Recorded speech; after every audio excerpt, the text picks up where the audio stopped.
that press conference, he was all bland and glib for the national press.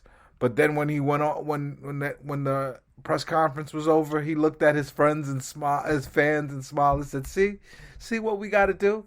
It was as if it was like us against them, and people were really buying into it. And that's scary for me. And I wish he just had someone in his life. I thought it would be his dad to just be like, "Come on, dude, you're really good at basketball, and people love you That's for the that. point. But you're not the Messiah." His father is an employee. That's true. That's That's the why. bottom. That's why no one can. And if he says something, he could get cut out of his life, just like Kobe cut his parents out for a while too. I just don't understand. And the fans who look, maybe I take sports too seriously. I probably do. Hmm. But the fans are like, well, I respect his choice. It's like you can do that, but you can't also be a diehard Net fan at the same time. It's like it's either one or Right. the other.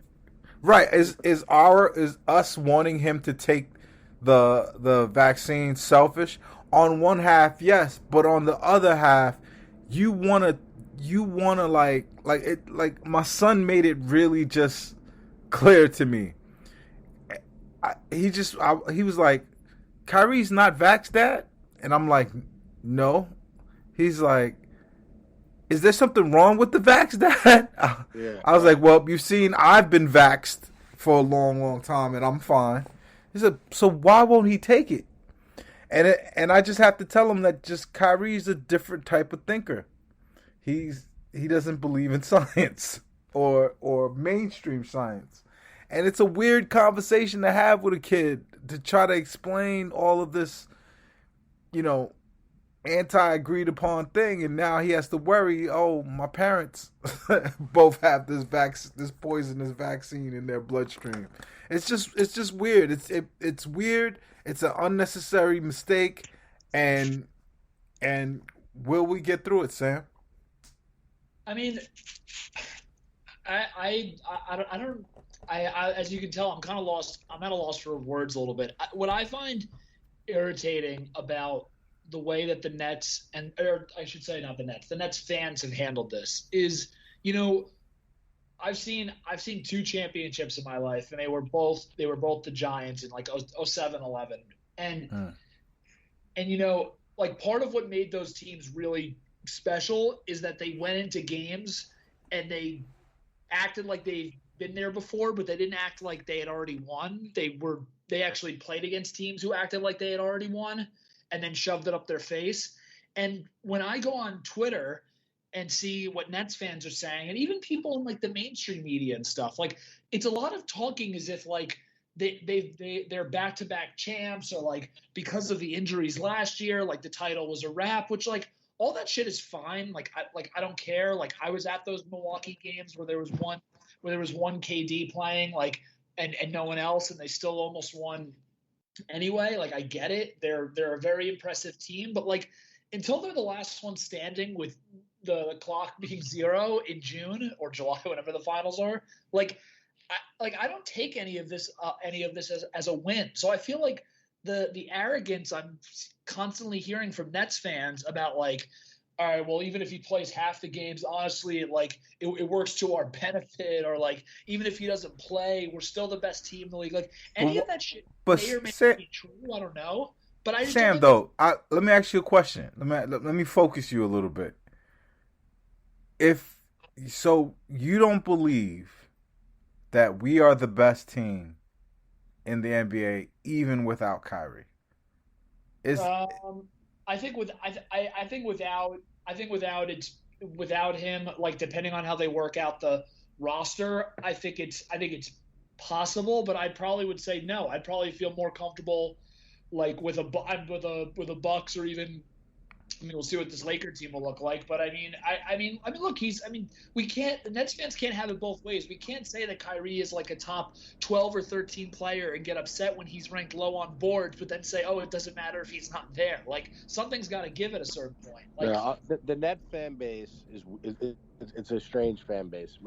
My read on it is it's like they say like New York fans are It's not an educated fan base. There's a lot of people that I feel like watch the Nets in passing, and they don't really have like a Right. gauge of like sports as a whole in general. They're not watching football on Sunday. They're not watching other teams they haven't watched for a long time, or they don't watch it intently. Like again, I probably take it too seriously, but I'll see like some Net fans be like, "Hey, like I was playing like Call of Duty, like what I missed in the first half." It's like like I can't fathom that. I'm like, what the fuck do you mean? Like you're playing Call of Duty? Like you watch the game and then you play. So shit like that. And it's a There's lot of some people fans that experience Nets games strictly through Twitter. 100% right. They're like, oh, I've seen that before. Like, I'm not watching the game. It doesn't look like we're playing well. And it's like, what the fuck are you doing? Like, it's Tuesday night. Where are you? And it's just, even like the Cam Thomas hype, people are just like, oh, we got another All-Star. It's like, dude, have you guys ever watched the NBA? Like, Hey, let me have that. Every rookie in Summer League dominates, it seems like. I mean, come on. Like, not like the this. G League. Toko Shangalia dominated the G League. Toko! It's like, let's chill. Like, the kid's definitely exciting, for where he was picked. But just like anointing us as champions and this and that, it's the same hype over and over. Like, we don't have a very grounded fan base. You know what? I am one of the people that are, I still believe. I still believe that. Of course I believe. But they're as good as anybody. Yeah, but at the same time, this is a fragile thing to win a championship. And it just seems to me that championship teams don't typically have like these kind of like unnecessary dramatics. Right. Like this, it feels like the same direction. Now they right. have a major person. Like, think about Durant, and these guys decided to come do this together. Yeah. Right. Kevin Durant signed a 4-year extension like 3 months ago. If I'm him, and this is my supposed friend, right? These guys are close. Yep. I'm not like, well, it's his choice. I'm like, yo, what the fuck? What are you doing here? We came here to do this, and now you're not going to do this? Like, I've been vaccinated for months. You see, like, my head? Am I growing another head? I'm fine. Like, what the fuck, man? Yeah, no, I know most of us.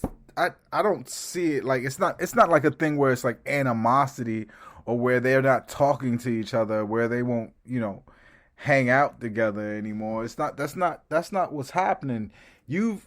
I have business partners right now that we don't agree on something, and there's small bad feelings, but we'll still go out and grab a steak and talk basketball for hours. It's different though. It's just different. It's not the same as like my friend who's not vaccinated. I think I'm like I'll be like, hey, like I don't agree with what you're doing, but like it's not holding me back from doing anything I want. Like, he is actively going to be participating in working against the team by doing this. So that's the problem. Is like I totally I respect everyone's opinions to think and feel what they want. I don't have to agree with it. I might call it stupid, but it is what it is, right? But in this particular case, like if that's my friend and he's holding me back from opening a business over this, now we're having a problem because now you're getting in my way. Well, so all right, so then let's talk about what Woj came on the during the telecast of the game today, and basically said that the brain trust of like Cy Marks, Harden, and Durant are going to be having a discussion with Kyrie, trying to urge him to get vaccinated. If he says no, then they're going to basically decide if he wants to be a part-time player. Now, reading the tea leaves, I kind of feel like that's already decided that he's going to be a part-time player. But I think it's interesting that, if Woj is saying it, it's coming from Marks' mouth, basically. So I think it's interesting to see what happens. It's definitely coming from Marks, 1, and 2. I think it's more of a warning shot. Like, yeah, I think it's more of a message to him that, hey, this is where our brain is going right now. And here's the thing: he's less of a distraction playing road games only, maybe coming off the bench to keep continuity among starters, than he is away from the team all season long. And I think there's no chance at him deciding to do it away from the team. I think keeping him around the team, the players, and he might eventually say, like, this is just fucking dumb. Like, we just had a 4-game road trip. We went 4-0, and we're coming home, and we got the Knicks coming into our building, and I'm not going out there. Like, maybe that brings to him. I think if you send him away from the team, now it's contentious. It's not. What I don't understand that the rest of the team has to resolve with this dude is that there's 19 of them at least that had to take the test based off of guys who got shipped out, guys who are going to the G League. But there was at least 19, 20 teammates that all went to camp and they all took the shot. Then there's an entire staff all took the shot. Then it's the guys in the org, the marketing people, the people that work at practice in the park. All these people are vaxxed, and only Kyrie is not vaxxed. Like, how does, like, what is... The arena workers, the person that's going to serve me a beer has to be vaccinated. Exactly, and all of these people to come together to pull this off. Go to the game. Right, and we're not dying. That we're not announcing a new death or someone's, a limb fell off from the vaccine. I just don't understand with that sample size. Like, you could say anything about people outside your organization, but all of these people who work with you, who are working with you towards this goal, are vaccinated. Like, what does it say to them? Like, am I over exaggerating, Bam, when I say it's kind of a slap in the face for him to say? And I don't think he's doing this because he thinks it's harmful. I think he does not like the idea of being told what to do. Yeah, it's 100. But look, as you talk, the question is here. I think it's like the bigger question. The bigger question is, we all thought that Kyrie coming to the Nets was like the first time he was making his own choice to kind of go on this theory that Bam is talking about. And yet you still have the thing that happened last year with the taking the hiatus, where still to this day, no one totally knows exactly what the reason for it is. Now you have the vaccine. And the question is is this just part of having him on your team? But right now it's really being put to the test the most, because this isn't just this is annoying, this is a distraction. This is something that can actually take him out of playing. Like, this is the worst case scenario. What do you think KD's thinking? I think he's like, everybody warned me about this motherfucker.